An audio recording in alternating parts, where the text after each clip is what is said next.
আমরা গত 5 তারিখের পরে শুধু মুসলমানেরা নিরাপদ হয়নি এ কথা ঠিক না। মাহফিল অনুমতি লাগতেছে, এটা যেমন সত্য অনুমতি লাগবে না, হিন্দু ভাইদের পূজা করতে অনুমতি লাগবে না, ঠিক না ঠিক বলেন? এবারের পূজা মণ্ডপ আনসার পাহারা দেবে, সেনাবাহিনী পাহারা দেবে, পুলিশ পাহারা দেবে, আপামর জনসাধারণ পাহারা দেবে, দায়িত্ব মনে করে বাংলাদেশ জামাত ইসলামী কমিটি করে পাহারা দেবে, ঠিক না ঠিক বলেন? এখানে যদি কোনো হিন্দু ভাই থাকেন মঞ্চে আসেন, আপনাকে আমরা এখানে জায়গা দেব, আমরা ইসলামকে ভালোবাসি, আলহামদুলিল্লাহ, কোন সমস্যা নেই। মাওলানা শাহাদুজ্জামান স্যারের নেতৃত্বে সবাই পাহারা দেবে। কিন্তু আমরা যখন এই সুন্দর পরিবেশ আছি, আমার ভারতে তখন আল্লাহর নবীর কার্টুন নিয়ে ব্যঙ্গ করা হচ্ছে, আজকে দিল্লি এবং মুম্বাইয়ের ঘটনা মনে রাখতে হবে। আল্লাহর নবী বলেছেন গাজওয়াতুল হিন্দ হবে হিন্দুস্তানের সাথে, সেই যুদ্ধে তারা জীবন দিবে, তারা মুসলমান। ভারতের সাথে গাজওয়াতুল হিন্দ শুরু হবে, তার আলামত হলো মুস্কানকে কর্ণাটকে তার বোরকা খননের মাধ্যমে প্রথম গাজওয়াতুল হিন্দের বাদ্যবাদন মানা শুরু হয়েছে। 2 নম্বর যখন আমাদের আপনার বাবরি মসজিদ ভেঙেছে, 2 নম্বর শুরু হয়েছে। 3 নম্বর বাংলাদেশের নব্য ফ্যাসিস্টকে জায়গা দিয়ে শুরু হয়েছে। আর একবার স্পষ্ট ঘোষণা হলো বাংলাদেশের পাশে ইন্ডিয়াতে আল্লাহর নবীর কার্টুন নিয়ে, নবীর চরিত্র নিয়ে যদি কটূক্তি করা হয়, বৈষম্য বিরোধী ছাত্রদের ডাকে শহীদ মুগ্ধ আবু সাইদের যেমন রক্ত দিয়েছে, এইবার আলেমদের ডাকে মুক্তি আমির হামজা মিজানুর রহমান আনসারীদের যদি ডাক দেয়, মাথার পাগড়ি মাথায় বেঁধে বক্তিয়ারের ঘোড়ায় চড়ে আল্লাহ রাসূলের ইজ্জত রক্ষার জন্য রাজপথকে রক্তে রঞ্জিত করে কোন কোন মায়ের সন্তানেরা গাজওয়াতুল হিন্দ অংশগ্রহণ করতে দিয়েছেন?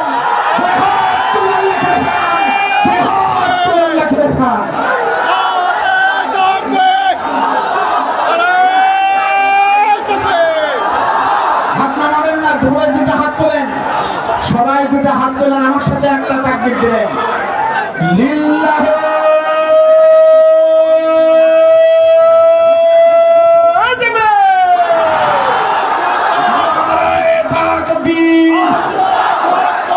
দুনিয়ার মুসলিম, তোমার নেতা আমার নেতা, শিবগঞ্জের মাটি, ইসলামের ঘাঁটি, যে দলে কোরআন নাই ওই দলে ভোট নাই। হাত তুলে রাখেন। আপনাদের এই কথা যদি সত্য হয়, মাজলুম আলেমকে নিয়ে বলি একটা দোয়া, আল্লাহ যেন কোরআনের শাসন দেখে আর আমাদেরকে যেন এই হাত দিয়ে কোরআনের পক্ষে একটাবার ভোট দেওয়ার সুযোগ করে দেয়, বলেন আমিন। আর এই 2টা চোখ যেন আল্লাহ সোনার মদিনার নবীর রওজা দেখার সুযোগ করে, বলেন আমিন। যদি দাবি সত্য হয়, এই মুহূর্তে পকেটে হাত দিয়ে এই কোরআনের মাদ্রাসা, এতিম মাদ্রাসার জন্য আপনার মৃত মা বাবার কবরের দিকে তাকিয়ে মদিনার নবীর ভালোবাসার পকেট থেকে 100 টাকা করে টাকা বের করে আপনাদের দাবি যদি সত্য হয়, মেহেরবানি করে আপনারা একটু দেবেন। সর্বপ্রথম আমরাই শুরু করলাম বক্তারা, আমি আমার ভাই আমির হামজা এবং আমি 2 ভাই পক্ষ থেকে 200 টাকা দিয়ে শুরু করলাম। এবার আপনারা দিবেন, কথা বলবেন না, ব্যাগ যাবে, কেউ দেখবেন আল্লাহ রাসূল দেখতেছে, এই মনে করে আপনারা একটু দিবেন। সম্মানিত উপস্থিতি, এ পর্যায়ে আপনাদের সামনে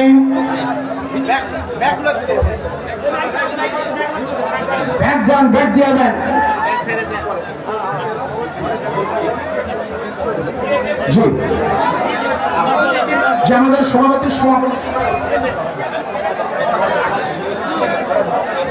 এই পর্যায়ে আপনাদের সামনে পবিত্র কোরআন এবং হাদিসের আলোকে তাফসীর বের করছেন সারা পৃথিবীর মুসলিম উম্মাহর এখানকার গুঞ্জন, বাংলাদেশের 14 কোটি তাওহীদি জনতার প্রিয় আপন আন্তর্জাতিক নন্দিত মুফাসসিরে কোরআন আলহাজ মুফতি মাওলানা আমির হামজা হাফেজাহুল্লাহ।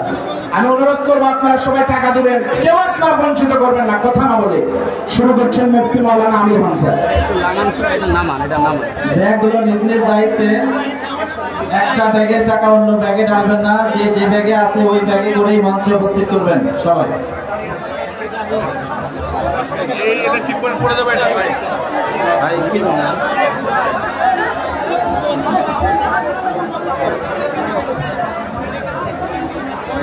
ব্যাগগুলো তাড়াতাড়ি ঢুকো, তাড়াতাড়ি ঢুকো, ব্যাগ সবাই তাড়াতাড়ি এভাবে কি দিয়েছে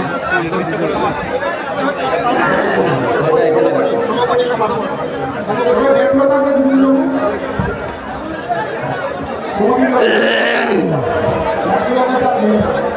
মুর্শিদাবাদ মহিলাদের ভিতরে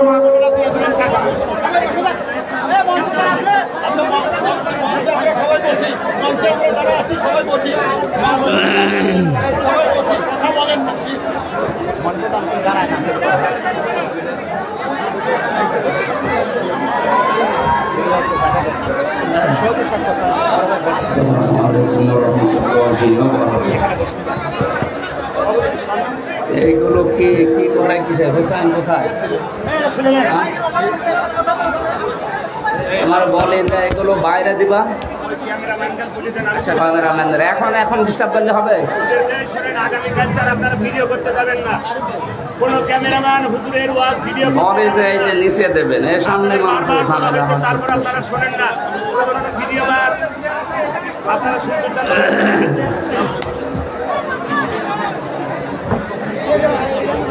إن الحمد لله والصلاة والسلام على رسول الله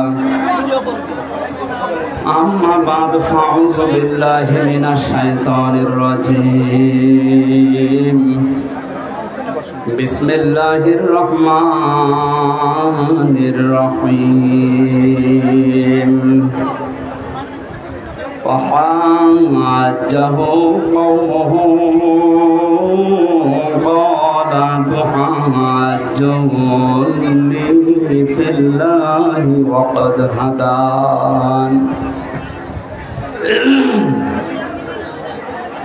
ولا أخاف ما تشركون به إلا أن يشاء ربي شيئا وسع ربي كل شيء علما أفلا تتذكرون إنكم أشركتم بالله ما لم ينزل به عليكم سلطانا فأي الفريقين أحق بالأمن إن كنتم تعلمون الذين آمنوا ولم يلبسوا إيمانهم بظلم أولئك لهم الأمن وهم مهتدون صدقت يا ربنا اللهم صل على سيدنا مولانا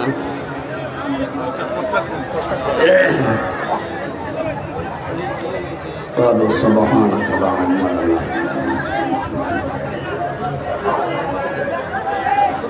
আলহামদুলিল্লাহ বাংলাদেশের ঐতিহ্যবাহী জেলা বগুড়া শিবগঞ্জ থানার অন্তর্গত গাংনগর এম.এ. বহুমুখী উচ্চ বিদ্যালয় ময়দানে হাফিজিয়া মাদ্রাসা এতিমখানা লিল্লা বোর্ডিং উন্নয়ন কল্পে তাফসীরুল কোরআন মাহফিলের সনাতন সভাপতি জনাব আরিফ হোসেন দামাত বারকাতুহুল আলিয়া, সহ সভাপতি আলহাজ আব্দুল মান্নান, প্রধান অতিথি অত্র এলাকার কৃতি সন্তান জনাব মোহাম্মদ মীর শাহী আলম, বরেণ্য অতিথি সাবেক সংসদ সদস্য ইসলামিক চিন্তাবিদ শিক্ষাবিদ জনাব আলহাজ মাওলানা অধ্যক্ষ শাহাদাতুজ্জামান সাহেব, সাবেক এমপি, আতালাল্লাহু উমরাহু ওয়া বারাকাল্লাহু ফি হায়াতি, সকলে বলেন আমিন।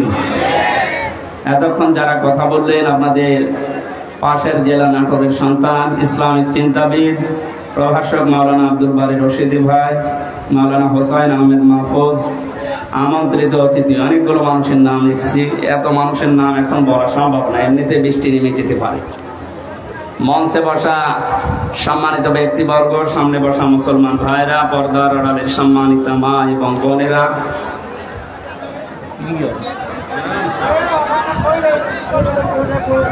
এগুলো বলে যে এগুলো একটু নিচে দেবেন, এখন আর হবে না, এখন ঝামেলা করলে হবে না। হোসাইনের ওপর আমার যা রাগ হচ্ছে এখন পেটানো দরকার। বলা হয় যে এসে আগে এগুলো নিচে দিয়ে দেবেন, কি করে কেউ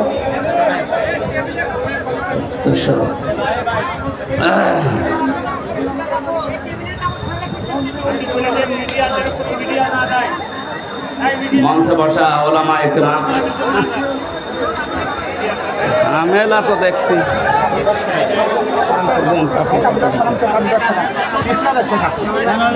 এমনি অসুস্থ শরীর, ভালো না বারবার এভাবে।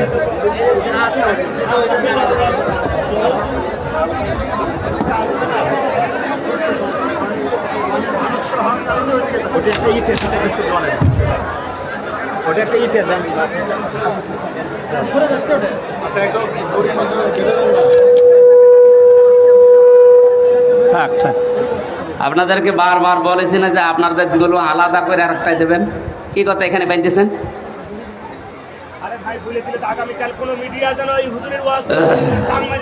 আরে এগুলো সামনে দিয়েছেন, আমি মানুষকে দেখতে পারি না, আরেক ঝামেলা। বারবার এভাবে সরে গেল।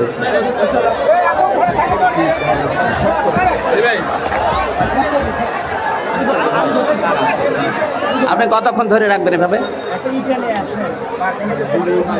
আবার সরে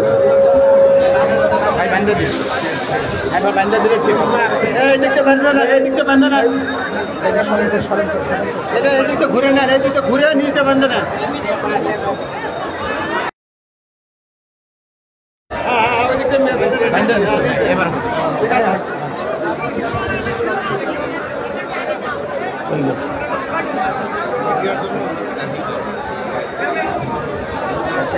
পরে কি করতে আসে, কি করতে কিসের বলা বলি খুলে ফেলে দিতে পারে না, ভাড়াটা করার জায়গা পান না, আর কি মারার জায়গা পাচ্ছে না, কথা শুনে না। 1 ঘন্টা বসে বসে কি পাচ্ছে করে কিনা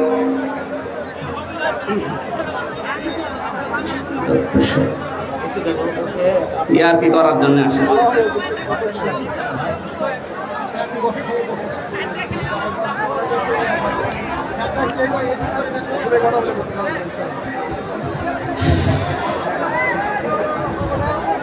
সামনে বসা মুসলমান ভাইরা, পর্দার আড়ালের সম্মানিতা মা এবং বোনেরা, প্রশাসনের ভাইরা, প্রাণ প্রিয় বগুড়াবাসী, আল্লাহর দরবারে শুকরিয়া জানাচ্ছি আমাদেরকে যিনি একটা স্বাধীন দেশ দিলেন, আলহামদুলিল্লাহ। এই যে মানুষের বাক স্বাধীনতা, এটা আল্লাহ দিয়েছে, এটা যারা কেড়ে নেয় তারা জালিম। হালাতা আলাল ইনসানি হাইনুম মিনাদ দাহরি লাম ইয়াকুন শাইয়্যাম মাযকুরা।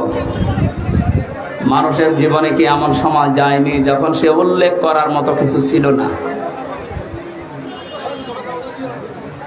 ফালিয়ানজুরিল ইনসানু মিম্মা খুলিকা মিন মাইন দাফিক ইয়াখরুজু মিন বাইনিস সুলবি ওয়াত তারাইব। আল্লাহ তাআলা বলেন, মানুষ যেন তাকায় তার জন্মের দিকে, কি দিয়ে আমি তাকে বানালাম। বাবার স্ফলিঙ্গ দিয়ে দ্রুত গতিতে বের হয়ে যায়, নাপাক পানিটা মায়ের রেহেমের ভেতরে জমা হয়, এখান থেকে নতফা, এরপরে মদগা, এরপরে আলাক, এভাবে আস্তে আস্তে আমি তাকে একটা বডি স্ট্রাকচার দান করি। শুধু এতটুকুই শেষ করিনি, খালাকাল ইনসান আল্লামাহুল বায়ান। মানুষ আমি বানিয়েছি, আর কথা বলার যোগ্যতা আমি দিয়েছি। আল্লাহু আখরাজাকুম মিন বুতুনি উম্মাহাতিকুম লা তা'লামুনা শাইআ। আস্তে করে মায়ের পেট থেকে ওকে বের করে নিয়ে আসার পরে এমন অবস্থা ছিল যখন সে কিছু জানতো না। ওয়াজআলা লাকুমুস সামআ ওয়াল আবসারা ওয়াল আফইদা ইলা আখিরি আয়াত। শ্রবণ শক্তি দিয়ে, দর্শন শক্তি দিয়ে, বাক শক্তি, এই যে কথা বলার শক্তি দিয়ে পরিপূর্ণরূপে আমি আস্তে আস্তে তাকে দুনিয়ার ভেতরে বড় করি। আমরা উল্লেখ করার মতো কিছু ছিলাম না, সেখান থেকে এখন আমি হামজা, কথা বলতে পারছি। এ কথা বলার যে যোগ্যতা দিয়েছেন তিনি আমাদের মালিক, আমাদের রব আল্লাহ। বলেন তো কে? তাহলে এই যে বাক শক্তি, কথা বলার যোগ্যতা আল্লাহ দিয়েছেন, এটা যারা 15.5 বছর কেড়ে নিয়েছিলেন, আমি বগুড়াতে বহুবার এসেছি, আমার কথা বলতে দেননি। আজকে আসেন তো সেই মানুষগুলো দেখি, মাইক কেড়ে নেন তো। মায়ের দুধ খেয়েছেন আমি দেখছি। আসেন, মাইক কেড়ে নিয়েছি। যারা আলেমদের এই 15.5 বছর মাইক কেড়ে নিয়েছেন, কোরআনের কথা বলতে দেননি, আপনি মুসলমান নাম করলেও আপনি কাফের, কারণ ওটা কাফেরদের চরিত্র। কোরআন মানুষকে শুনতে না দেওয়া, এটা কাদের চরিত্র? অকল আল্লাযীনা কাফারু লা তাসমাউ লিহাযাল কুরআন আলগাউ ফীহি লাআল্লাকুম তাগলিবুন। আল্লাহ তাআলা 1500 বছর আগে কাফেরদের চরিত্র দিয়েছেন। আবু জেহেল সংসদে পর্যন্ত এই আইন পাশ করেছিল, সব চলতে দাও, কোরআনের আলোচনা যেন মোহাম্মদ করতে না পারে, সেখানে করবে বাধা দাও। এটা অলগাও দিয়েছেন আল্লাহ। হট্টগোল বাঁধাও, ঢোল ডুগি তবলা বাজাও, পরিবেশ নষ্ট করে দাও, মানুষ যেন কোরআনের আলোচনা শুনতে না পারে। অলগাও ফীহি লাআল্লাকুম তাগলিবুন। আশা করা যায় তোমরা গালেব হবে, বিজয়ী হবে। এ ধারণা কাফেরদের। কাদের? 1500 পরে দেখলাম এই ধারণা অনেক মুসলমানদের ভেতরে প্রবেশ করেছিল। ওরা মনেই করতো এই যে কোরআন শুনলেই বুঝি আমাদের চেয়ার নাকে আবার উল্টিয়ে যায়। কথা বলেন না কেন? সুতরাং যে মানুষগুলো এই ধারণা নিয়ে, এই চিন্তা ভাবনা নিয়ে কোরআনে বাধা দিয়েছিলেন, আপনার আর আবু জেহেলের ভেতরে পার্থক্য এই শুধু নামের। কিসের পার্থক্য? কোনো পার্থক্য এই একটাই, নামের। নামে মানুষকে মুসলমান নিয়ে, মানুষকে জান্নাতে নিয়ে যেতে পারবে? বলেন। সুতরাং এতদিন যা করেছেন, সরাসরি হয়তো কেউ বলেন এই যে আমি কোরআন বন্ধ করে দেব, কিন্তু এমন এমন পরিবেশ তৈরি করে দিয়েছে, 14 জায়গায় অনুমতি নেওয়া লাগতো। এই যে ভাইরা বসে আছে, জিজ্ঞেস করেন তো, ওনারা কোনদিন চেয়েছে যে কোরআনের আলোচনা এদেশে বন্ধ হোক? ওনাদেরকে দিয়ে বন্ধ করতে বাধ্য করেছে উপরে অনেক জালেমের বসাছি। এমন এমন মানুষকে বসিয়েছে, নামে মুসলমান, কামে সব কাফেরদের মতো। 14 জায়গায় যদি অনুমতি নেওয়ার জন্য মানুষ একটা তাফসির মাহফিল করবে, কোরআনের আলোচনা করবে, 14 জায়গায় যদি অনুমতি নেওয়া লাগে, ওর ধৈর্য কোলাবে? শেষ পর্যন্ত হাল ছেড়ে বলবে দরকার নেই, মমতাজকে নিয়ে এসে 5টা জায়গা আনতে দে। সরাসরি কিন্তু বলতো না যে তাফসির মাহফিল হবে না। তো এমন এমন সিস্টেম করে দিয়েছিল মানুষ যেন ও পথে না হাঁটে। তাহলে এই সিস্টেম গুলো যারা করেছিল, এরা কোরআনের ভাষায় কাফের। এরা কি বলেন? কাফের মারা গেলে জানাজা দেওয়া হয়, কবরে দেওয়া হয়, দোয়া করা হয়। তাহলে এগুলো যদি মরে যায়, আমার মনে হয় এদের জন্য এগুলো বন্ধ করে দেওয়া দরকার। কারণ ও এমনি জাহান্নামে যাবে, ও এমনিতেও জাহান্নামে যাবে। ও যাক, ওরে আরো লাথি দিয়ে ফেলে দিন, যা। সুতরাং এই পরিবেশ আল্লাহ আমাদেরকে এই যে কথা বলার বাক শক্তি যে আমাদেরকে দিলেন, এবং এই কথা বলার যোগ্যতা যিনি দিয়ে পাঠালেন, এটা যারা বন্ধ করেছিলেন, আল্লাহ রাব্বুল আলামিন তাদেরকে এখন সব জায়গা থেকে বন্ধ করে দিয়েছে। ইঁদুরের গর্ত এখন তাদের জায়গা নেই। 2-1টা ওকে ঝুঁকে মারছে, ধরা পড়ছে। কথা বলছে না কেন? কোরআনের জন্য আল্লাহ এই দেশ এখন ওপেন করে দিয়েছে, এবং কোরআন কায়েম হবে, এইটাই সামনে ফাইনাল ইনশাআল্লাহ। আমি কিছু কিছু জরিপ মাঝে মাঝে দেখি, যে বিবিসি, এরপরে আল জাজিরা, এগুলো বললে মানুষের মন খারাপ হয়। আপনাকে আমি আশা সঞ্চার করার জন্য বলছি। একটা জরিপ পেয়েছিলাম কিছুদিন আগে, 100 জনের 14 জন এখনো পর্যন্ত জালেমদের দোসর আছে এদেশে। 100 জনের 28 জন মানুষ এখনো পর্যন্ত শুধু খাওয়ার ধান্দায় আছে। 100 জনের 58 জন মানুষ চাইছে এদেশে আল্লাহর কালাম দিয়ে পৃথিবীটা চলুক। এই জরিপ আমি বানাইনি, যারা জরিপ করে তারাই জানিয়েছে। সুতরাং 100 জনের 58 জন যখন 1-1.5 মাসে তৈরি হয়ে গেছে, আশা করছি আল্লাহ এই দেশকে কোরআনের হাতে তুলে দেবেন ইনশাআল্লাহ। এই দৃশ্যটা যেন আমরা চর্মচোখে দেখতে পারি, সে আকাঙ্ক্ষা আল্লাহর কাছে করছি। আল্লাহ তুমি কবুল করো, আমিন। দরুদ আর সালাম পড়ছি আমাদের নবী মুহাম্মদ রাসূলুল্লাহ সাল্লাল্লাহু আলাইহি ওয়াসাল্লামের প্রতি। তামাম পৃথিবীর সবাই এখন একটা জিনিস চাচ্ছে, শান্তি। কি বলেন তো? সবাই চায় শান্তি। যে জাতির লোককে জিজ্ঞাসা করেন, সবাই শান্তি চাচ্ছে। আল্লাহ রাব্বুল আলামিন শান্তি নামে একটা নাম তিনি নিয়েছেন, সালাম। সালাম মানে কি? সেই সালামের পক্ষ থেকে যে ধর্মটা দুনিয়ায় এসেছে তার নাম ইসলাম। ইসলাম মানে শান্তি। ইসলাম মানে কি? এই আসল শব্দ সিলমন বা সালমন, শোক শান্তির যে বিষয় আল্লাহ ইসলামের ভেতরে রেখেছেন। সুতরাং এদেশে আমরা 96% মুসলমান, অন্যান্য ধর্মের লোকেরা যারা আছেন 4%। সবাই যদি ইসলামকে নিয়ে আসতে পারি, কাঙ্ক্ষিত মানের শান্তি এদেশে আমরা দেখতে পারবো ইনশাআল্লাহ। এদেশে মসজিদ যেমন পাহারা দেওয়া লাগে না, 3.5 লাখের উপরে মসজিদ আছে, পাহারা দেওয়া লাগে? আরো জোরে বলেন। মসজিদ যেমন পাহারা দেওয়া লাগে না, ইসলাম এদেশে যদি এসে যায় মন্দিরও পাহারা দেওয়া লাগবে না। যে যার ধর্ম ওপেন ভাবে নিরাপত্তার সাথে পালন করবে, কোনো অসুবিধা নেই। অনেকের ধারণা এই যে ইসলাম আসলে আমি যে একটু লাল পানি খাই ওইটার কি হবে, কোনো অসুবিধা নেই। অনেকে বলে যে আমি আকিস বিড়ি খাই, আজিজ বিড়ি খাই, এটার কি হবে? আপনি মসজিদের ভেতরে যদি প্রবেশ করে, মসজিদ এমন একটা জায়গা, সেখানে গেলে যদিও আপনার বিড়ি খেতে মনে চাচ্ছে খেতে পারবেন, যদিও ডাল বাবা খেতে মনে চাচ্ছে ওই পরিবেশে খেতে পারবেন, কারণ আপনার বিবেকে বাধা দেবে, কারণ ওই পরিবেশে ওইটা চলে না। কথা বলে না কেন? কারণ ওই জায়গাতে বিধান চলে কার? এই জন্য ওখানে প্রবেশ করলেই বলা লাগে আল্লাহুম্মা আফতাহ লি আবওয়াবা রাহমাতিক, হে আল্লাহ তোমার রহমতের যত দরজা, বাবের বহুবচন আবওয়াব বলা হয়, সব খুলে দাও। কারণ পুরা পরিবেশটাই রহমত দিয়ে বেষ্টিত। করেছেন কে? ওখানে আল্লাহর বিধান চলার কারণে যদি পুরা এরিয়া আল্লাহ রহমত দিয়ে ভরপুর করে দেয়, এই 56,000 বর্গ মাইলে ওই আল্লাহর বিধান যদি কায়েম হয়, 100% আমরা বিশ্বাস করতে পারি 56,000 বর্গ মাইল মসজিদের মতো নিরাপদ হয়ে যাবে। এরকম জায়গায় আপনার আর লাল পানি খেতে মনে চাইবে না। কথা বলেন না কেন?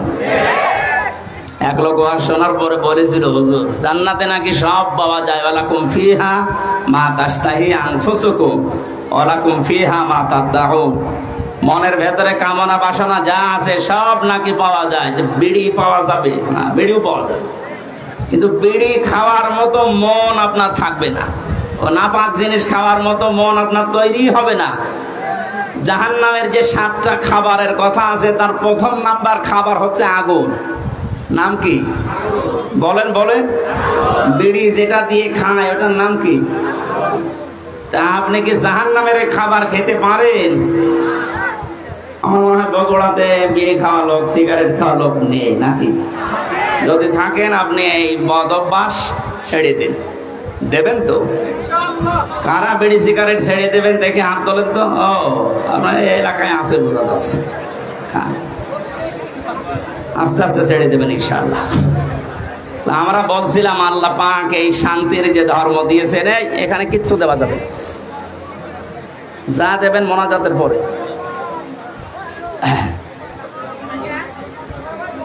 শান্তির জন্য আজ বিভিন্ন ধান্দা করা হচ্ছে, বিভিন্ন জায়গায় আমরা ধর্ণা দিচ্ছি। আল্লাহর পক্ষ থেকে শান্তির যে বিধান আমাদের কাছে এসেছে, ইন্নাদ দীনা ইনদাল্লাহিল ইসলাম। পৃথিবীতে যদি কেউ শান্তি পেতে চায়, তার মনোনীত যে পাঠানো ইসলাম, এইটার কাছে আত্মসমর্পণ করা লাগবে। কথা বলেন না কেন? সুতরাং ওপেন ভাবে বলছি, এদেশে যদি শান্তি, সর্বাত্মক ভাবে আমরা শান্তি, শাস্তি, নিরাপত্তা চাই, ইসলামের বিকল্প কিচ্ছু নেই।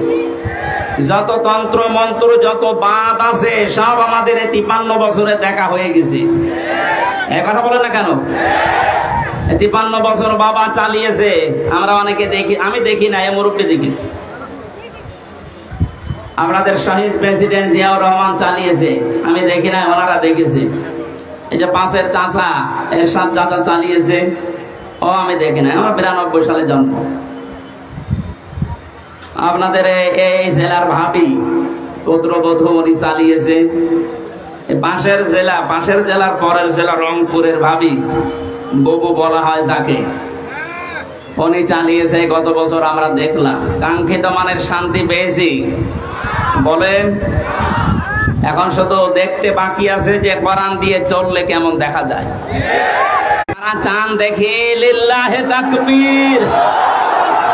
আন্দাজ হাত তুলেন না, এটা কিন্তু সাক্ষী দেওয়া। এটার পক্ষে থাকা লাগবে, যেটা আমরা দেখতে চাই যে আসলে এটা দিয়ে চললে কেমন দেখা যায়। মক্কা মদিনায় আমি ছিলাম, আমি দেখেছি ওখানে 100 ভাগ এটা চলে না, 70 ভাগ আছে, তাই যে শান্তি পাওয়া যায়। এখানে যদি 100 ভাগ কায়েম হয়ে যায়, বাংলাদেশটা মিনি জান্নাত হয়ে যাবে। আরো জোরে বলেন। বাংলাদেশে জেনারেল যে দলগুলো আছে তাদেরকে বলছি, আমি আপনাদেরকে বাঁচাতে চাই, কারণ কোরআনের চোখ আপনার মুখে নেই, চোখে নেই, এই জন্য আপনি হয়তো অন্য কিছু দেখেন। সূরা নূরের ভেতরে আল্লাহ জানিয়েছেন, আল্লাযীনা কাফারু আ'মালুহুম কাসারাবিন বিকিআতি ইয়াহসাবুহু সামআনু মাআ হাত্তা ইযা জা'a, এখানে পানি আছে মনে হয়। মরুভূমির ভেতরে যখন সূর্যের তীব্র দাহ শুরু হয়ে যায়, এই যে বিশ্ব রোডগুলোতে আপনি দেখবেন, ঢাকা বগুড়া যে মহাসড়ক আছে, দূর থেকে গাড়ি চালিয়ে দুপুরবেলা দেখতে মনে হয় যে পানি আছে সামনে, মনে হয় পিচ গরম হওয়ার পরে পানির মতো টলমল করে, কাছে যাওয়ার পরে দেখা যায় না, পানি নেই। পৃথিবীর কাফেরদের দৃষ্টান্ত আল্লাহ এইভাবে দিয়েছেন। আল্লাহর পাঠানো ইসলাম বাদ দিয়ে যত তন্ত্র মন্ত্র, যত ইজম, যত বাদ আছে, আমি নাম নিলাম না, সে যে বাদই হোক, সমাজবাদ বলেন, জাতীয়তাবাদ বলেন, ধর্ম নিরপেক্ষবাদ বলেন, যত বাদ আছে, তন্ত্র মন্ত্র আছে, এসব গুলোকে মানুষ মনে করে এর ভেতরে শান্তি আছে। কাছে যাওয়ার পরে দেখে না, এটা পানি না। এই জন্য আমাদের উচিত হচ্ছে আপনাকে আমার সাবধান করা। আমি করলাম, জ্ঞানী মানুষ যদি হয়ে থাকেন আপনি আশা করি বুঝে ফেলেছেন। এরপরেও যদি কেউ বলেন না আমি বুঝি না, আমি ভান ধরে আছি, এদিকে আসেন। আল্লাহ আপনাকে সহজে এটা বোঝার তৌফিক দিন যে ইসলাম বিদায় করে দিয়ে আজ যারা, আমি কয়েকদিন ধরে লক্ষ্য করছি, মৌলবাদ মৌলবাদ এই শব্দ নিয়ে অনেকে জিকির করছে, এটা বন্ধ করা লাগবে। মুসলমানদেরকে মৌলবাদ বলা যাবে না এই দেশে। এই শব্দটাকে ফেরি করে এই 15.5 বছর হাজারো মুসলমানকে যিনি ছিলেন তিনি গুম করেছিলেন। এক কথা বলেন না কেন? এই শব্দটাকে ফেরি করে হাজারো মানুষকে আয়না ঘরে রেখেছিল। এই শব্দটাকে ফেরি করে আমাকে জেলখানায় রেখেছিল 3 বছর। এটা দাদাদের পক্ষ থেকে দেওয়া আন্তর্জাতিক একটা ষড়যন্ত্র।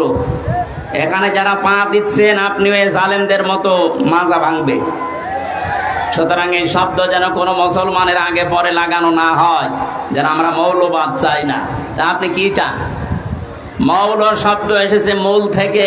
মূল মানে এ পৃথিবীর মূল আমার আল্লাহ। এক কথা বলেন না কেন? মূল হচ্ছে নবীজি। আল্লাহ নবী যদি না থাকে এতে থাকবে কি?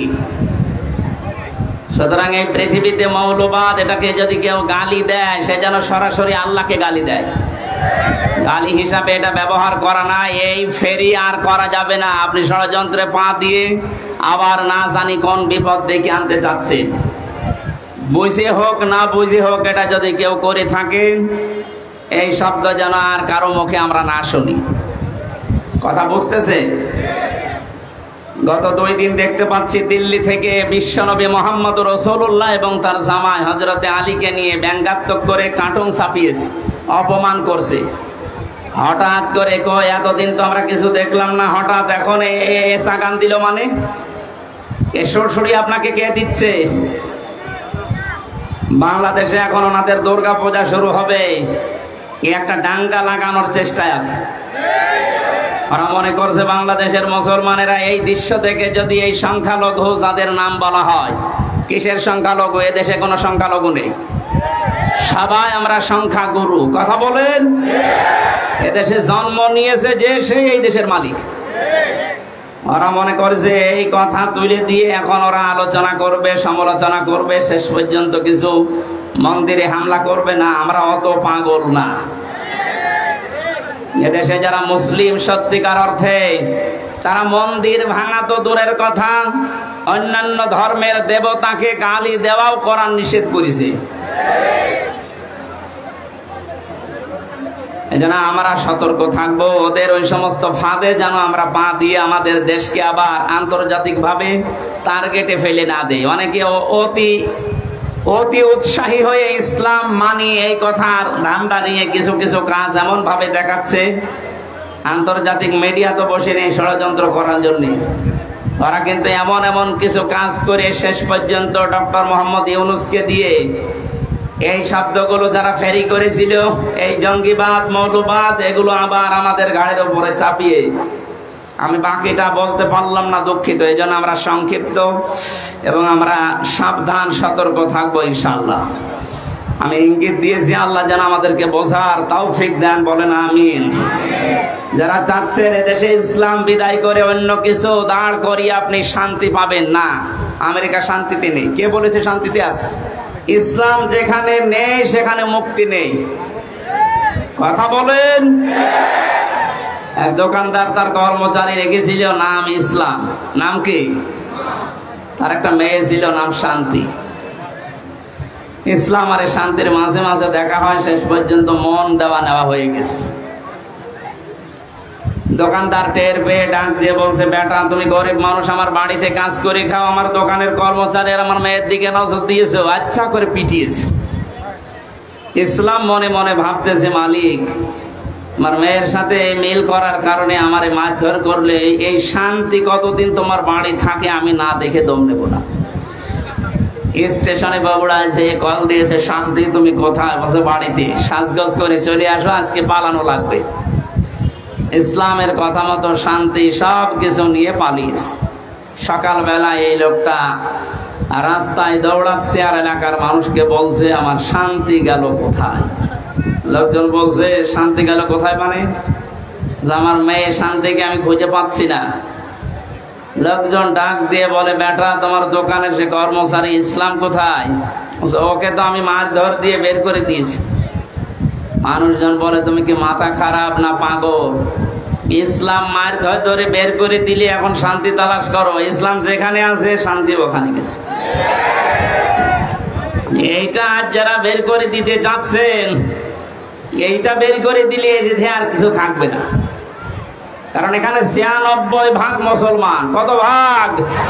নামাজ কালাম কম পড়তে পারি, কিন্তু আল্লাহ রসুলের বিরুদ্ধে আমরা এই দেশে অন্তত ৯৬% মানুষের কেউ নেই। কথা বলে ঠিক কিনা? আল্লাহ আমাদেরকে সম্মতি দিন, বলেন আমিন। কোরআনে কারীম থেকে আমরা সূরা আনআমের ৮০, ৮১, ৮২ এই আয়াতগুলো তেলাওয়াত করেছি। আমি এত লম্বা কথা কোনো জায়গায় বলি না, বেশি হয়ে গেছে আজকে।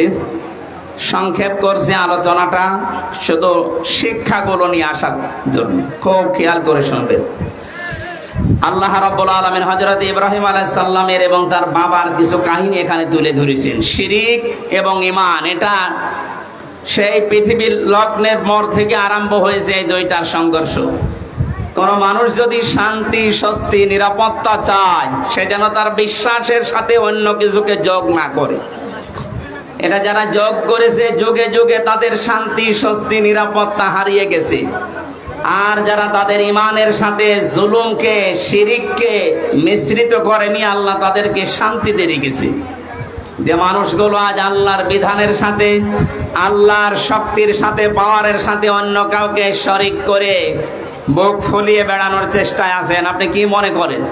আপনি বাতিলের পক্ষে, আল্লাহর বিরুদ্ধে অবস্থান নিয়ে কোনো ভয় নেই, চিন্তা নেই, আর আমি আল্লাহর পক্ষে অবস্থান নিয়ে ভয় করব, আপনি এই কথা মনে করেন? আল্লাহ ওইটা আমাদেরকে শুনিয়েছে।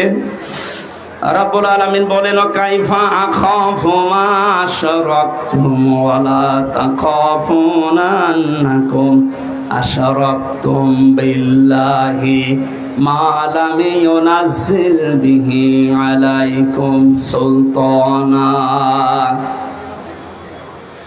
১৫০০ বছর আগে আয়াতটা নাযিল হয়েছে। আমি আয়াতের তাফসীর যখন পড়ি আমার মনে হয় বাংলাদেশ দেখে আল্লাহ এই মাত্র নাযিল করেছে।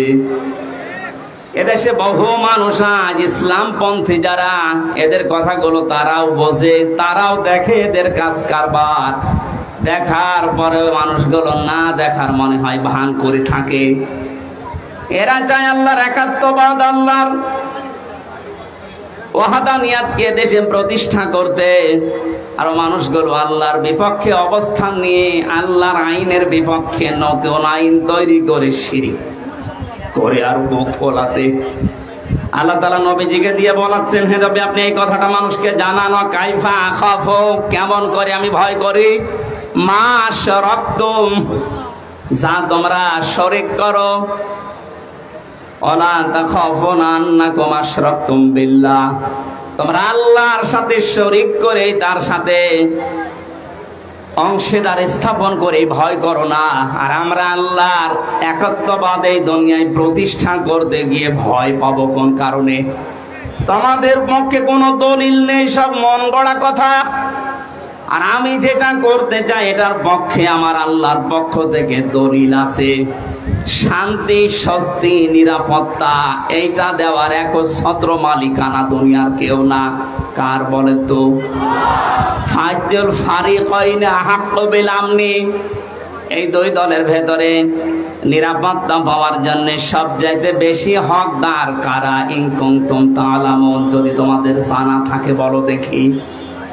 এ প্রশ্ন ছুড়ে দিয়ে আল্লাহ নিজেই জবাব দিচ্ছেন, আল্লাযীনা আমানু ওয়া লাম ইয়ালবিসু ঈমানাহুম বিযুলমিন উলাইকা লাহুমুল আমনু ওয়া হুম মুহতাদুন। এই পৃথিবীতে শান্তি, স্বস্তি, নিরাপত্তা এ শব্দটা তাফসিরে বারবার আমি লেখা পেয়েছি, এই জন্য উচ্চারণ করছি। তামাম দুনিয়ার মানুষ কিন্তু এইটাই চায় যে আমি শান্তিতে থাকতে চাই, আমি স্বস্তি চাই, আমি নিরাপত্তা চাই। আল্লাহ বলেন এটা আমি শুধুমাত্র নির্ধারিত করে দিলাম তাদের জন্য যারা দুনিয়ায় ঈমান আনে। জোরে বলেন সুবহানাল্লাহ। প্রশ্ন আসতে পারে, আমার তো ঈমান আছে তারপর আমি শান্তি পাই না কেন? না, ঈমান যদি কেউ আনে, পরবর্তী শব্দ হচ্ছে ওয়ালাম ইয়ালবিসু ঈমানাহুম বিযুলমিন, সেই লোকটা যেন তার ঈমানকে জুলুমের সাথে মিশ্রণ না করে। আজ এই 15.5 বছরের দিকে আমরা তাকিয়ে দেখছি, অনেক উন্নয়ন আমাদের চর্মচোখে দেখানোর চেষ্টা চালানো হয়েছে, কিন্তু মানুষগুলো ঈমানের সাথে জুলুমকে, শিরককে মিশ্রিত করার কারণে আল্লাহ শান্তি, স্বস্তি, নিরাপত্তা সব উঠিয়ে দিয়েছে। আমার কথার অর্থ বোঝেন? সুতরাং আমাদের ঈমান আছে তখন আমরা শান্তি পাবো, যে সময় আমাদের ঈমানের সাথে নিরাপত্তা, স্বস্তি ফিরে আসবে, ওই সময় আমাদের ঈমানের সাথে যখন জুলুম মিশ্রিত না হবে। 15.5 বছরে যে প্রকার জুলুম হয়েছিল তার একটু বাস্তব উদাহরণে আয়না ঘরটা। দুনিয়ার আমি কিচ্ছু বাদ, সবকিছু বাদ দিয়ে দিলাম, শুধু এতটুকু যদি আপনার বিবেক থাকে ভাবেন তো, একটা মানুষকে 1 দিন 2 দিন 5 দিন না, একটা জীবিত মানুষকে 8 বছর মাটির নিচে 3.5 হাত ঘরের ভেতরে, কোনো আলো বাতাস, কোনো শব্দ নেই সেখানে। আমি নিজেও 10 দিন ছিলাম। 8টা বছর মানুষকে ওখানে রেখে দিয়েছে, যার ইশারায় যে মানুষগুলোর সাথে জড়িত। মাঝে মাঝেই ভাবতাম, আল্লাহ যারা আমাদেরকে পাহারা দিয়ে গেল, এরা বাড়িতে যে ঘুমায় কি করে? এত বড় ভয়ঙ্কর, এত বড় কঠিন জায়গায় ওরা তো দেখে গেল, পাহারা দিয়ে গেল। আমার সাথে একজন ছিল জেলখানায়, মুফতি ফখরুল ইসলাম। উনি আমার মাঝে মাঝে বলতো, হামজা ভাই, আমরা যখন এই আয়না ঘরে নিয়ে যাই, এই পায়ের ভেতর দিয়ে আমার হাত লাগিয়েছে, পায়ের ভেতর দিয়ে হাত লাগিয়ে সামনে যে লোহার রড দেওয়া ছিল, এই খাঁচা, লোহার এই খাঁচার সাথে হাত দিয়ে সামনে আমার তালা লাগিয়ে দিয়েছে। 1টা 2টা দিন না, 3 মাস একাধারে এইভাবে রেখেছে। তাও 24 ঘন্টা শুধু 1.5 মিনিট 2 মিনিট সময় দিত টয়লেট করার।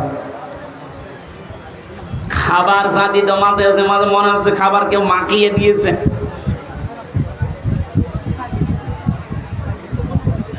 আপনি একটু বিবেক দিয়ে ভাবেন তো, একটা কোন মানুষ যার ন্যূনতম বিবেক আছে, ঈমান না থাক, বিবেক তো আছে আপনার, এটা মেনে নেওয়া সম্ভব?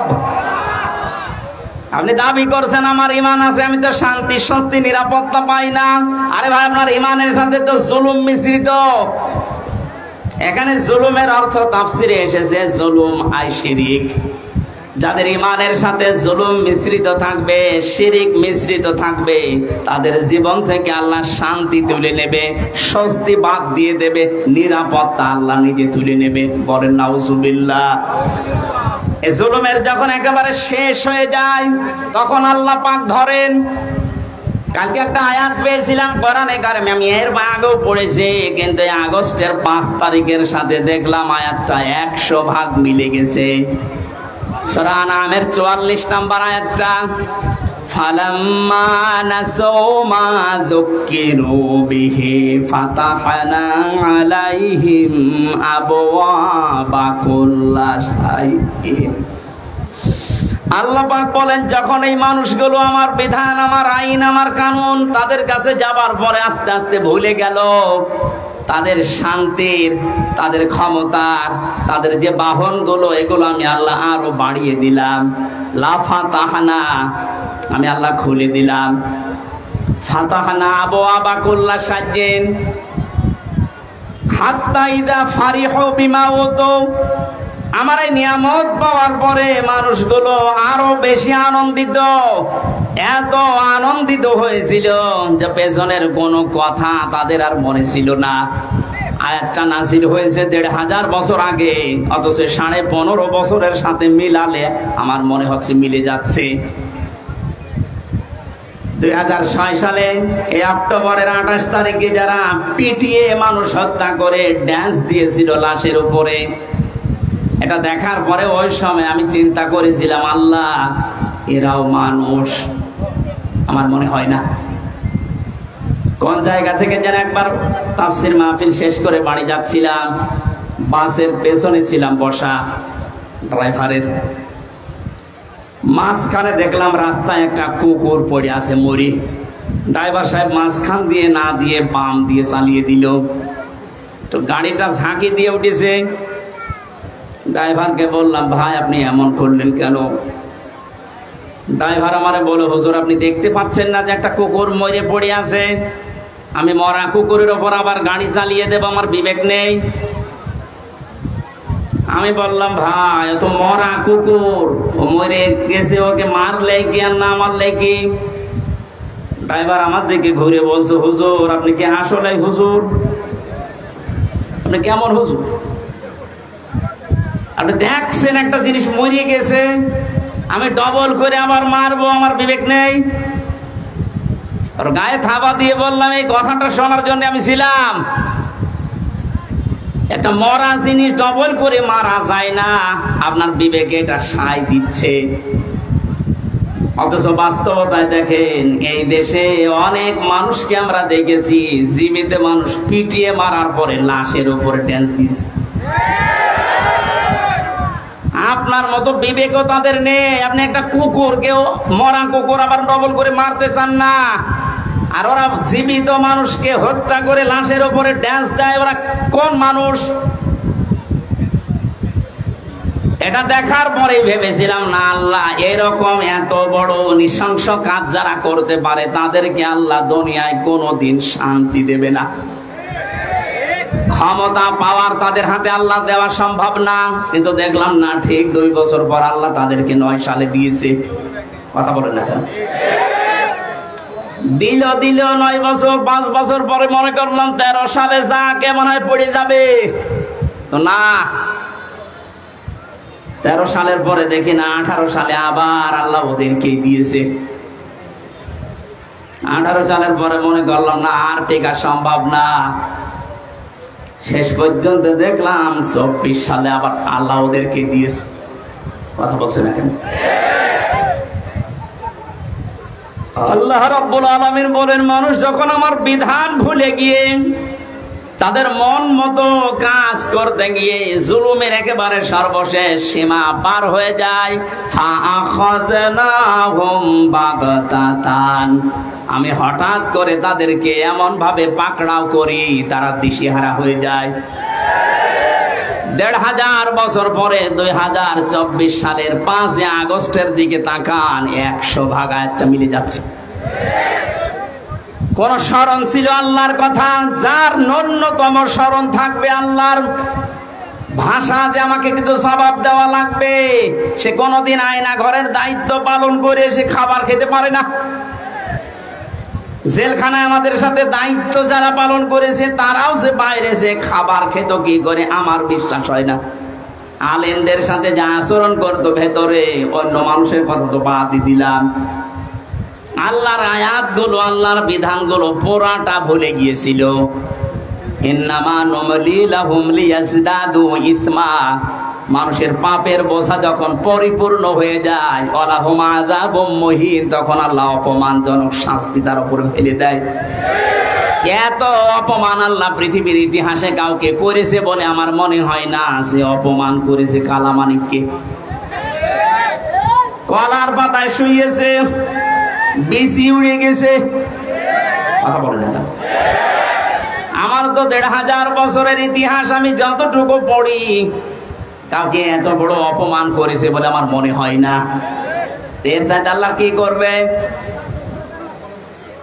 ৩ বছর জেল খাটা সহ, আয়না ঘরে ১০ দিন থাকা সহ, যত কষ্ট এই ১৫.৫ বছরে পেয়েছি, একদিনে আমার মন শান্ত হয়ে গেছে যখন দেখেছি কালামানিকের বিচি উড়ে গেছে। আমার আর কিচ্ছু চাওয়ার নেই আল্লাহর কাছে, সব চাওয়া শেষ। আয়াতের পরবর্তী শব্দ হচ্ছে, ওরা যখন হতাশ হয়ে পড়ে, আকস্মিক ভাবে আল্লাহ ধরেন। আল্লাহ সময়ও দেননি, এমন ভাবে ধরেছে দুপুরের খাবার খাওয়ার সময়ও পায়নি। এই কথা বলে না কেন?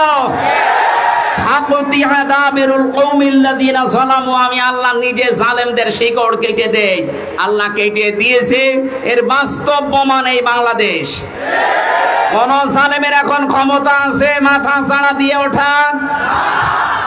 শয়তান শয়তানি করার জায়গা পাচ্ছে না। মাঝে মাঝে ওই দেশ থেকে কল রেকর্ড ফাঁস করছে, মনে করছে দেশের মানুষ বোকা, কিছু বোঝে না। আরে ভাই, নিজে কল করে একজনকে দিয়ে, নিজে রেকর্ড করে, নিজে আবার কথাবার্তা ওগুলো মানুষের কাছে পাঠায়।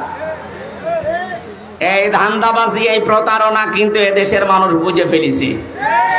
আপনি যার সাথে মোবাইলে কথা বলছেন, কোন নাম করা মানুষের সাথে তো কথা বলতে দেখি না। কোথায় কোন অসপাড়া গায়ে কোন কে, তার পরিচয় কেউ জানে না। তার সাথে আগে থেকে লিঙ্ক করে কথাগুলো কি বলা লাগবে সব সেট করে রাখে। ওই কথাগুলো নিজে ৩-৪ মিনিট বলার পরে ওইটা আবার এডিটিং করে কল রেকর্ড ছেড়ে দিচ্ছে, মানুষ যেন ভয় পায়। গোপালগঞ্জে সেই দিন শুনলাম এক লোকের জন্মদিন নাকি পালন করতে দেয়নি। জারি হোক, এই জন্য ওসি সাহেব যারা জন্মদিন পালন করার জন্য গেছে তাদেরকে নিষেধ করেছে, না এই জন্মদিন পালন করা যাবে না, কারণ এটা ইসলামের নেই। কারো জন্মদিন মৃত্যুদিন পালন করা লাগবে, ইসলামে আছে? ওসি সাহেব আল্লাহর ঘোষণা রসুলের ঘোষণা অনুযায়ী কাজ করেনি। এটা দেখলাম উনি ওখানে জানাচ্ছে মায়ের কাছে যে মা এই হচ্ছে। উনি ওখান থেকে বুদ্ধি দিচ্ছে, ওসি সাহেবের নাম লিস্ট করে রাখো, আমি যদি কোনোদিন আসি ওকে আমি দেখে নেব, তুমি আসো।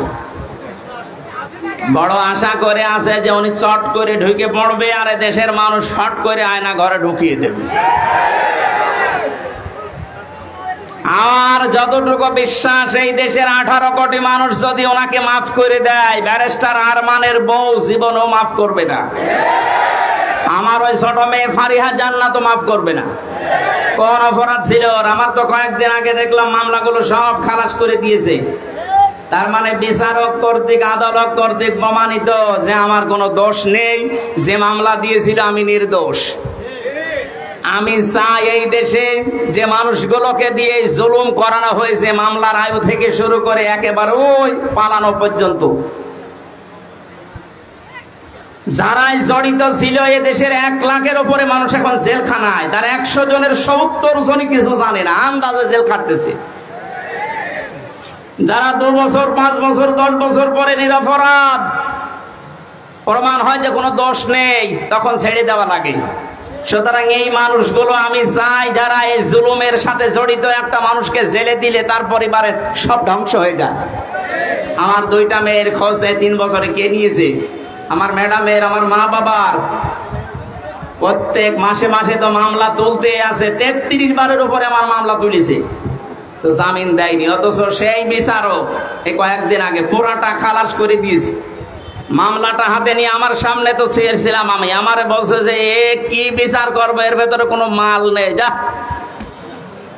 আমি বলতেও গেলাম যে স্যার মাননীয় আদালতে এই মামলা তো 3 বছর আপনার হাতে ছিল, তখন তো বলেননি, এখন বলছেন কোনো মাল নেই, কি দেখে বিচার করব? সব ফেলে দিলেন। এই 3 বছর আগে যদি এরকম টান মেরে ফেলে দিতেন তাহলে তো আমার 3 বছর জেলে থাকা লাগে না। এইটাই বলতো যে হুজুর আমার কিছু করার নেই, উপরের নির্দেশ, হাত বাঁধা ছিল। কথা বলে না কেন? এরকম হাত বাঁধা কি শুধু ওই বিচারকের ছিল? এদেশে 1628টা চেয়ার, শুধু একটা চেয়ারের হাত খোলা ছিল, বাকি সবগুলোর ছিল হাত বাঁধা। এজন্য তাদের ইচ্ছা থাকার পরও তারা ন্যায় বিচার করতে পারেনি। কোনদিন একটা বিবেক সম্পন্ন মানুষের এই জুলুম দেখার পরে সহ্য করা সম্ভব না, কিন্তু হাত বাঁধা। ওনার হাত খুলে যাওয়ার পরে আর 1 সেকেন্ডও দেরি করে না, সব খারিজ করে দিয়েছে। আমরা চাই রাষ্ট্র সংস্কার যখন আরম্ভ হয়েছে, এ দেশে যাদের হাত এরকম বাঁধা ছিল এই 1628টা চেয়ারের কোন হাত যেন আর বাঁধা না থাকে। সবার হাত আমরা আবু সাইদের মতো খোলা দেখতে চাই। কথা বলেন। দায়িত্বে যারা আছে থাক, আমার কোনো আফসোস নেই, নিষেধ নেই, কিন্তু আমরা কারো হাত বাঁধা দেখতে চাই না। প্রশাসনের চেয়ারে যারা আছে, বিচারকের চেয়ারে যারা আছে, হাত খুলে দেন, এদের দ্বারাই ন্যায় বিচার করা সম্ভব। এরা মানুষ না? এদের বিবি বাল বাচ্চা বউ নেই? ওরা বাধ্য হয়েছে এই কাজগুলো করতে। সুতরাং এই জুলুমের সাথে যারা মিশ্রণ করে দিয়েছেন, নিজের ঈমান থাকার পরে আপনি শান্তিতে, স্বস্তিতে, নিরাপত্তার সাথে থাকতে পারবেন না। এ ঘোষণা কার? আল্লাযীনা আমানু ওয়া লাম ইয়ালবিসু ঈমানাহুম বিজুলমিন। যারা ঈমান আনে কিন্তু তাদের ঈমানকে জুলুমের সাথে মিশ্রণ করে ফেলে, তাদেরকে আমি আল্লাহ শান্তিতে থাকতে দেই না। বাস্তব আমরা এখন দেখতে পাচ্ছি, কেউ শান্তিতে আছে? মনে করেছিল আমি আরামে থাকবো, যাদের দ্বারা আরামে থাকবে তারাই ধরিয়ে দিস।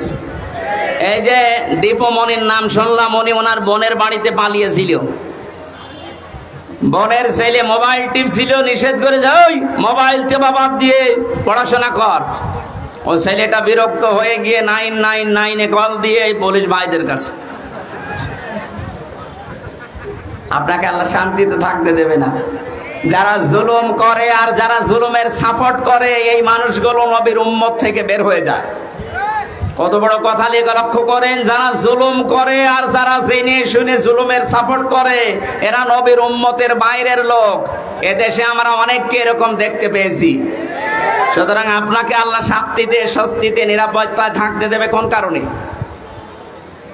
বিডিআর বিদ্রোহের নামে হাজার হাজার মানুষকে বিনা কারণে, তাদের মুখের ভাষা, তাদের মুখের কান্না, চোখের পানি দেখলে আল্লাহর আরশ পর্যন্ত কেঁপে যায়। এই 3 বছরে 900-র উপরে বিডিআরের সাথে আমার দেখা। কত মানুষ 1 মাস পরে রিটায়ার্ড হয়ে বাড়িতে যে বউ বাচ্চা এমন একটা আওয়াজ দিত, আমার মনে হয় আরশে চলে যায়।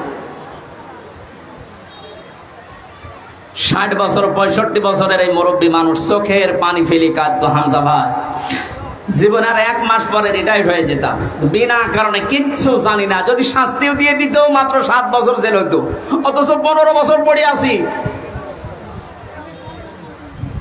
কি জবাব দেবেন আপনি এই জুলুমের?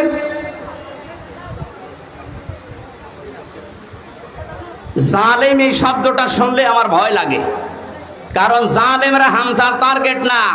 আমির জামাত ডাক্তার শফিকুর রহমান ঘোষণা দিয়েছেন আমরা মাফ করে দিলাম, কিন্তু ভিকটিম যারা জুলুমের শিকার, তারা যদি কিছু করে আমরা কিছু বলতে পারবো না, কারণ তারা এই জালেমরা আল্লাহর মামলার আসামি।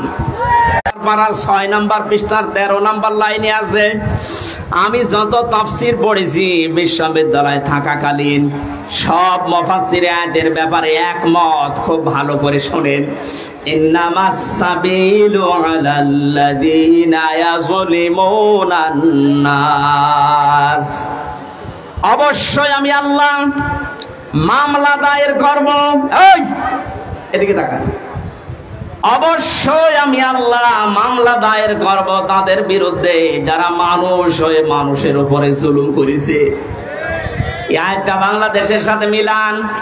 আমার তো মনে হয় অনেকের জীবনে এটা মিলে যাচ্ছে। কোন কারণে কিচ্ছু জানে না, লোকটা ঘুমিয়ে আছে ঘরে, ঘুম থেকে উঠে যাচ্ছে জেলখানায়। কি গো, তুই গাছ কেটেছিস, অথচ গাছ কাটা কি ও কিছুই জানে না। এরকম মিথ্যা মামলা দেশে ছিল না? আরো আসতে বলেন। এই বিষয়গুলো আমি নিজে জানতাম না, জেলখানায় 3টা বছরে ধাপে ধাপে দেখেছি, তাই বলছি। বললাম না 100 জনের 70 জন মানুষ অন্তত কিছু জানে না। জেলে ঘুমিয়ে আছে, পরের দিন আবার ঘুম ভাঙার পরে কোথায় গো? বাড়িতে। কেন? কিছুই জানে না। মাঝখান থেকে পরিবারের কাছ থেকে 1.5-2 লাখ টাকা নিয়ে আল্লাহর ওলি জামিন করিয়ে দিয়েছে। এই জুলুমের শেষ কোথায়? আপনি কি জবাব দেবেন আল্লাহর কাছে? এজন্য জালেমদের কোন সম্পদ আল্লাহ দুনিয়ায় কাজে লাগাতে দেয় না। তার বাস্তব প্রমাণ এই দরবেশ কত টাকার মালিক ছিল আপনি হিসাব করতে পারেন? কি হয়েছে তার টাকাগুলো? এখন শানের উপরে ঘুমানো লাগে। আমাদের যেখানে রেখেছে 3টা বছরে এই মাটির উপরে, শানের উপরে, এখন তার ওই জায়গায় টাকা লাগছে। কি হচ্ছে তার ওই অর্থ সম্পদ গুলো, এই টাকাগুলো কোন কাজে আসতেছে? এখন তাদের যে চরিত্রের বর্ণনা বের হচ্ছে, শয়তান পর্যন্ত আশ্চর্য হয়ে যাচ্ছে যে দরবেশের চরিত্র এত নিম্ন। এই জন্য আমাদের সাবধান হওয়া উচিত। আমি আজকার বাস্তব প্রমাণ দিয়েই বলছি, এদেশে শেখ হাসিনা থেকে শুরু করে যারা তার দোসর ছিল সবাই আল্লাহর মামলার আসামি। মামলার বাদী যত বড় হয়, মামলা মেটানো তত কঠিন হয়। এক কথা বলেন না কেন? আমার মামলার বাদী যদি আমার সত্যি কথা বলছি কোন সলিমদ্দি হতো, আমি যদি আকিস গ্রুপে চাকরি করতাম, আপনার কয় টাকা লাগতো? টাকা দিয়ে হলে আমি 2-3 দিনে বের হয়ে চলে আসতাম। কিন্তু এমন মানুষ বাদী, এই জন্য 33 বার ওঠার পরও মামলার জামিন হয়নি। উনি বিদায় নেওয়ার কয়েকদিন পরে জামিন সব শেষ। সুতরাং এখানে বাদী কিন্তু যিনি পালিয়েছে উনি না, হামজাও না, মামলার বাদীকে। আপনি দেখেন আপনার দ্বারা আবার জুলুম হয়ে যাচ্ছে না তো? আজ অনেকে নিজের স্ত্রীর উপরে জুলুম করছে, পরিবারের উপরে জুলুম করছে, স্ত্রী হিসাবে স্বামীর উপরে জুলুম করছে। আল্লাহর নবীর স্ত্রী তার স্বামীকে অভয় দিত, স্বামী আমার ভয় পাবেন না, ইন্নাকা লা তাসিলুর রিহমা। এই পৃথিবীতে যারা আত্মীয়তার সম্পর্কগুলো ঠিক রাখে তাদেরকে আমার আল্লাহ কখনো ভয় দেখান না। জোরে বলেন সুবহানাল্লাহ। নবীজি যখন ওহী নিয়ে এসে ভয় পেয়েছিলেন, তিনি বলছিলেন জাম্মিলুনি জাম্মিলুনি, আমাকে ঢেকে দাও। খেয়াল করেন, আমাকে ঢেকে দাও, আমি ভয় পেয়েছি। হযরতে খাদিজাতুল কুবরা রাদিয়াল্লাহু তাআলা আনহা ওই সময়ও কিন্তু মুসলমান হননি, কারণ কালিমার দাওয়াত পাননি। ওই সময় তিনি নবীজিকে ডাক দিয়েছিলেন, ইয়া আবাল কাসেম, হে কাসেমের পিতা। কাল্লা, কখনো না, আল্লাহি, আল্লাহর কসম, মা ইখজিকাল্লাহু আবাদান, কখনো আল্লাহ আপনাকে লাঞ্ছিত, অপমানিত, ভয় দেখাতে পারে না। সম্মানিত মা বোনেরা যারা এসেছেন তাদেরকে আবার বলছি, হযরতে খাদিজাতুল কুবরা বিশ্ব নবীকে ওই দিন 5টা বিষয় শুনিয়েছিলেন ভয় না পাওয়ার কারণ হিসাবে। আপনি আপনার স্বামীকে যদি এই কথাগুলো বলতে পারেন আর আপনার স্বামীর চরিত্রের ভেতরে যদি এগুলো দেখতে পারেন, বুঝবেন ওই স্বামী হক পথে আছে। 1 নম্বরে, যে স্বামী তার রক্তের সম্পর্কগুলো ঠিক রাখে সেই স্বামীকে দুনিয়ার কোনো ভয় পাওয়াতে পারে না। অথচ আজ লক্ষ লক্ষ পরিবারের দিকে তাকান, অধিকাংশ পরিবারে বোর কারণে স্বামী তার রক্তের সম্পর্কগুলো ঠিক রাখতে পারে না। এই কথা বলছেন? স্বামীর রক্তের সম্পর্ক ছিল তার ফুফুর সাথে, তার চাচার সাথে, তার ভাইয়ের সাথে, তার বোনের সাথে। এমন বউ পেয়েছে নামাজ পড়ে, রোজা রাখে, কালো বোরকা পরে, কিন্তু এগুলোর সাথে আমার আসল সম্পর্ক যেগুলো হক আদায় করা দরকার এগুলো করতে গেলে ওর আর মন পাওয়া যায় না। এমন বউ দেশে নেই। আপনি নামাজ রোজা কালো বোরকা পরে জাহান্নামে যাবেন। নবীজি জানিয়েছেন কোন স্ত্রী লোক যদি চায় যে তার স্বামীর হায়াত আরো বেড়ে যাক, তার স্বামীর মান সম্মান, টাকা পয়সা, অর্থ সম্পদ, প্রভাব প্রতিপত্তি, ক্ষমতা দুনিয়ায় বাড়তেই থাক, তাহলে সেই মহিলা যেন সব সময় তাকিদ দেয় তার স্বামীকে, স্বামী তুমি যা করো না কেন সম্পর্কগুলো রক্তের ঠিক রাখো। কিন্তু আজ হাজারো পরিবারে এরকম মহিলা পাওয়া যাচ্ছে না, অথচ নামাজ পড়ে। এক কথা বুঝতেছেন না? মা বোন যারা এসেছেন, নবীর স্ত্রীর মতো এই চরিত্র আপনাদের থাকা লাগবে, তারপরে খাদিজার সাথে জান্নাত। আপনার স্বামীকে আপনি সব সময় তাকিদ দেবেন, সাহায্য করবেন, তুমি যা করো করো, কিন্তু নিজের স্ত্রী হয়ে আমি তোমাকে বলছি যতগুলো সম্পর্ক আছে রক্তের, আমাদের যা হয় হোক, এদের সাথে ঠিক রাখো, আল্লাহ নিজে পুষিয়ে দেবেন। সুবহানাল্লাহ বলে। 2 নম্বরে হযরতে খাদিজা বলেছিলেন আতাহমিলুল কাল্লা, হে স্বামী কখনো আপনাকে আল্লাহ ভয় দেখাতে পারেন না, কারণ আপনি মানুষের বোঝা হালকা করে দেন। এই শব্দটা আমি এখন পর্যন্ত, এতদিন পর্যন্ত ভালো বুঝতাম না, এখন গভীরে চিন্তা ভাবনা করে দেখছি যে এর ভেতরে এত কথা খাদিজা বলেছিলেন। হে স্বামী আপনি মানুষের বোঝা হালকা করে দেন, এটা নবীর চরিত্র ছিল, তিনি বোঝা হালকা করে দিতেন। আর আমরা এমন উম্মত হয়ে দাঁড়িয়েছি, মানুষের বোঝা হালকা করা দূরের কথা, মানুষের বোঝা আরো বাড়িয়ে দিচ্ছি। 850 বছর আগে পালিয়েছিল লক্ষণ সেন, আর তার পেতাত্তা পালিয়েছে 5 আগস্টে। উনি যাওয়ার সময় বলে গিয়েছে সেনাপ্রধানকে নাকি যে যাবার পরে এমন এমন কাজ তোমরা করবা যেন এদেশ 2 মাসের বেশি টিকতে না পারে। এতটুকু বললেও হয়তো। বারবার এখন মানুষকে উনি জানাচ্ছেন যে দেশ আর 1 মাসের বেশি চলবে না, কিভাবে চলে আমি দেখব, কারণ আমি যা করে এসেছি এত ঋণ দেশের মানুষ শোধ দিতে পারবে না। এত ঋণের বোঝা আপনি রেখে গেলেন। আমার মেয়ে হয়েছে কয়েকদিন আগে, 7-8 দিন হয়ে গেল, ওর মাথার উপর এখন 1 লাখ টাকা ঋণ। কি আমি বানিয়ে বলছি? এদেশের প্রতিটি মানুষের মাথা পিছু ঋণ এখন 1 লাখ।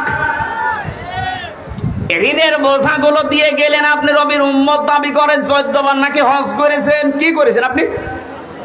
নবীর আদর্শ ছিল তিনি মানুষের বোঝা হালকা করতেন, আর সবার বোঝা আপনি দিয়ে গেলেন। আগস্টের 5 তারিখের আগে কত মানুষের পরিবার ধ্বংস করেছেন, কত মানুষের হাত নেই, পা নেই, চোখ নেই, অন্ডকোষ পর্যন্ত নেই। এই মানুষগুলো এখন পরিবারের বোঝা। এই কথা বোঝে? এই বোঝাগুলো যিনি বানিয়ে গেলেন উনি নবীর উম্মত হতে পারেন? আরো জোরে বলেন না। নবীর উম্মত যে না, সে নবীর উম্মত না, সুপারিশ পাবে। আমাদের কাজ হবে আমরা মানুষের বোঝা হালকা করব। ডাক্তার শফিকুর রহমান এইটাই করে বেড়াচ্ছে সারা দেশে। যত মানুষ শহীদ হয়েছে 1880 জনের তালিকা আমরা পেয়েছি। প্রত্যেক পরিবারে 2 লক্ষ করে টাকা দিয়ে আসতেছে। টাকাওয়ালা মানুষ এদেশে আর নেই। কিছুটা হলেও তো তাদের বোঝা হালকা হচ্ছে। এটা নবীর উম্মতের কাজ। কার কাজ? যারা মানুষের বোঝা হালকা করে দেয় তাদের ভয় আল্লাহ দূর করে দেয়। এই জন্য ওনার কোনো ভয় আছে? আমার সাথে ছেলে 4 দিন ছিল, আমি দেখেছি লোকটার কোনো ভয় নেই, নির্ভয় বানিয়ে দিয়েছে আল্লাহ। ওনার তাওয়াক্কুল, ওনার ইখলাস এত উপরে। অনেকে বাইরে থেকে উল্টাপাল্টা মন্তব্য করে, আরে বেটা কাছ থেকে দেখেছিস তার আমল। আমার মতো যুবক মানুষ, 33 বছর বয়স আমার, আমি 1.5 পারা 2 পারা কোরআন পড়তে গেলে নামাজে দাঁড়িয়ে পা লেগে যায়। আর ওনার এক একটা সেজদায় দেখতাম তাহাজ্জুদের নামাজে 40-45 মিনিট 1 ঘন্টা কাটিয়ে দিচ্ছে। আপনি সমালোচনা করেন বাইরে বসে বসে। সারা দেশের মানুষের ভেতরে একটা মহব্বত আলাদা ভাবে আল্লাহ ওনার প্রতি তৈরি করে দিয়েছে, এমনি এমনি না। 15.5 বছর তো খেদমত করার নাম নিয়ে তার উপর তো মানুষের মহব্বত নেই, আরো যত ঘৃণা জন্মিয়েছে, কারণ মানুষের বোঝা তিনি তৈরি করে দিয়ে গেছেন এই দেশে। আর ইনি চেষ্টা করছেন মানুষের বোঝা যেন হালকা করা যায়। এই কথা বলেন না কেন? দলমত নির্বিশেষে আমাদের উচিত হবে নবীর উম্মত হিসাবে যদি দাবি করি, মানুষের বোঝা যেন আমরা হালকা করে দিতে পারি। বলেন আমিন। কত রকমের বোঝা আজ দিয়ে গেলেন। আমার তো বোঝা ছিল পরিবারে, 3টা বছর ওরা কি খেয়েছে না খেয়েছে আমি কিছুই জানি না, কারণ আমি যোগাযোগ বিচ্ছিন্ন ছিলাম। আমার ফাঁসির কন্ডেম সেলের ভেতরে কোরাটা যোগাযোগ বিচ্ছিন্ন করে রেখে দিয়েছে, কেউ কথা বলতে পারবেন না। বাইরের মানুষগুলো বেঁচে আছে না জীবিত আছে। আমি জেলে থাকাকালীন আমার দাদা মরেছে, আমার নানা মারা গেছে, আমার নানি মারা গেছে, আমার একটা চাচাতো ভাই মরেছে, আমি কিচ্ছু জানি না। 3 বছর পরে জানলাম তোর মরে গেছে। আপনি কোন কারণে কষ্টটা দিলেন? কি অপরাধ করেছিলাম আমি? কোরআনের কথাগুলো সঠিকভাবে তুলে ধরতাম, এইটাই আমার অপরাধ। অথচ আপনি এমন এমন মামলা আমার নামে দিয়েছে, শয়তানও বিশ্বাস করে না। এই সিরাজগঞ্জের কোন ছেলে নাকি আমার ওয়াজ শুনি সংসদ ভাঙতে গেছে তরবারি নিয়ে। আরে বেটা, তরবারি নিয়ে সংসদ ভাঙা যায়? বোম মারলে ওড়ে না।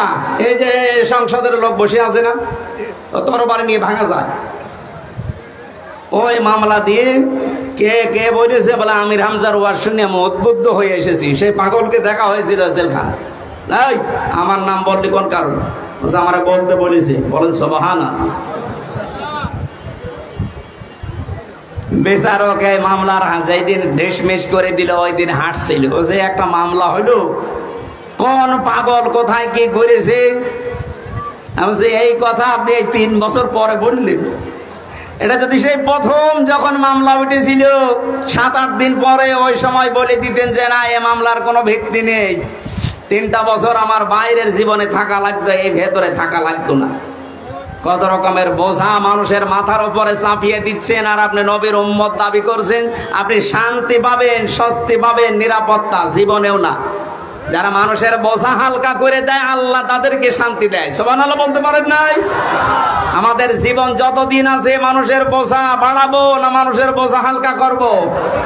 যেখানে যতটুকু আছে মানুষের বোঝা হালকা করার চেষ্টা করেন, আপনার জীবনের বোঝা আল্লাহ হালকা করে দেবে ইনশাআল্লাহ। হযরতে খাদিজার পরে আরো অনেকগুলো কথা বলেছিলেন। আমরা যদি এখনো এই দেশে শান্তিতে বাঁচতে চাই, আমাদের যা ঈমান আছে ঈমানের সাথে যেন জুলুম মিশ্রিত না হয়, খুব সতর্ক থাকবেন। জুলুমের এখানে অর্থ হচ্ছে শিরিক। শিরিক যেন মিশ্রিত না হয়। উলাইকা লাহুমুল আমনু ওয়া হুম মুহতাদুন। আল্লাহ পাক বলেন এই মানুষগুলো, এইভাবে আল্লাহ দেখিয়েছেন, যারা তাদের ঈমানের সাথে জুলুম মিশ্রণ করবে না, শিরিক মেশাবে না, এই মানুষগুলোকে আমি আল্লাহ নিজে শান্তি দেব। আর এরাই হচ্ছে হেদায়েত প্রাপ্ত বান্দা বান্দি। জোরে বলেন আমিন। আল্লাহ এই বাস্তবতা আমরা যেন দেখতে পারি, তার পক্ষ থেকে শান্তি, স্বস্তি, নিরাপত্তা নিয়ে যেন এই দেশে বসবাস করতে পারি, সেই তৌফিক দান করুন আমিন।